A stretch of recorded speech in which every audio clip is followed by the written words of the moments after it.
I made the mistake. I made the mistake of buying crinkles. I decided to buy crinkles so that it acts as a quick snack, a quick pick-me-up, because on the very end of my photography session, I was really lightheaded. I'm not used to waking up early, and I'm not used to waking up early, going somewhere without breakfast, without coffee. So my body was a bit light. You know, the feeling was a bit anxious. I was feeling anxious, and I'm pretty sure that was a good sign to get some food. So the first place I walked by, there was a bakery shop. So I had crinkles. I bought crinkles, and then a few steps, a few blocks after that, continued walking, finished up my crinkles. Then I saw an eatery, you know, a carinderia. And it was open, and they served breakfast. And I thought, the crinkles was a mistake, because it really was. I should have just walked a bit further so then I could find that eatery and then have a proper meal instead of the quick sugary pick-me-up, which is just, I don't like sugar at all. It does not do me any good, except if it's the only thing. If it's the only thing I got, that exception only. But then, yes, there was an eatery way ahead. Then I go, oh man, made a mistake. Now I ate sugary pastry. The first thing I eat is sugary pastry instead of a balanced breakfast, which I got was rice and 2 sunny side up eggs. Pretty simple. And the funny thing is, very rare occurrence, one of those little things in life that rarely happens, and when it does happen, you're going to remember it for a very, very long time. And it's like, I felt like that was like a blessing or something. I don't know. It was just a coincidence, because I made a mistake about the crinkles, about eating the crinkles. So what happened was, I ate at the eatery, and there was like 2 people, 2 women eating separately. The other elderly woman was actually celebrating her birthday. And so when I ordered my meal, she told me, "Hey, are you a student? Are you working?" I said, No, ma'am. I'm unemployed. I'm jobless. I do not have a job." And she was like, she was speechless, like, you know, what are you doing early in the morning? She was like, "You know what? Your meal's on me. It's my birthday." It was her birthday. So she treated me the meal and also treated the other woman's meal, as they were like separate. They weren't, they don't know each other, but she did pay for our meal, which acted as like some kind of a buffer for my mistake in buying and eating the crinkles, which was, wow, a coincidence. you know?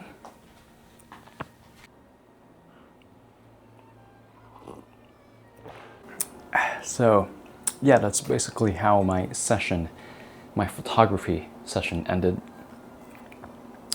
I'd just like to say that I believe one of the best feelings, one of the best hobbies that I ever have is photography.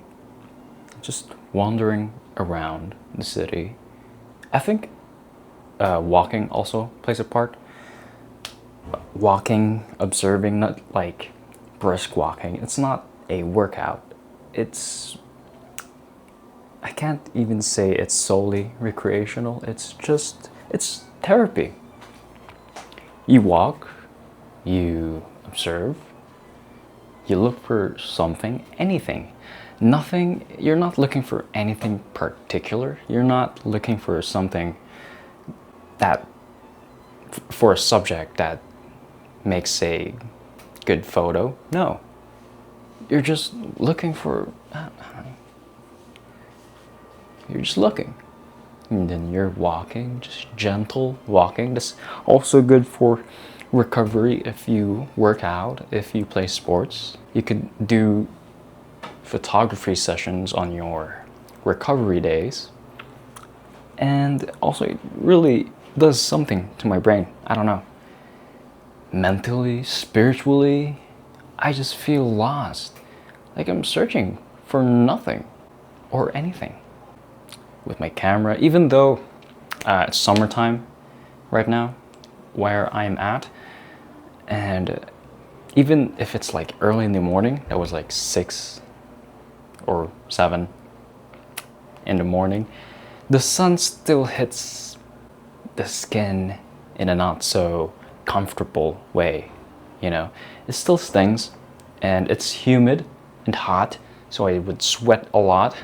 It's pretty uncomfortable, okay, pretty uncomfortable, but still, I went on for over an hour of walking, of a photo walk, and it felt pretty great. If there's one thing, one act, one hobby, one passion that could topple my phone addiction, it would be photography, or more specifically, photo walks, street photography sessions wherein I walk. Or just walking. Maybe, you know what, I sometimes think that walking could really defeat my phone addiction. I think I have a phone addiction, but I think that's something to delve in deeply in another video. Then again, I also think it's so hard to get rid of a phone addiction because you can't beat the accessibility of a phone, okay? It's just within your grasp. It's basically attached to you now. And I was like, hey, how about walking? You could simply go outside. Well, it's hot out, okay? It's hot outside. And sometimes my feet give out, okay? I do lots of stuff. I work out, I play sports. I mean, sure, walking's good for recovery, but not too much. You know, if I were to compare it to how frequently I'd be on the phone, it would not be a good thing if I were to walk like 3 hours, 4 hours a day, which is the equivalent of the average screen time daily on my phone. 4 hours of walking sounds horrible. Sounds too much if I do workouts and if I play sports all together. Maybe 2 hours of walking.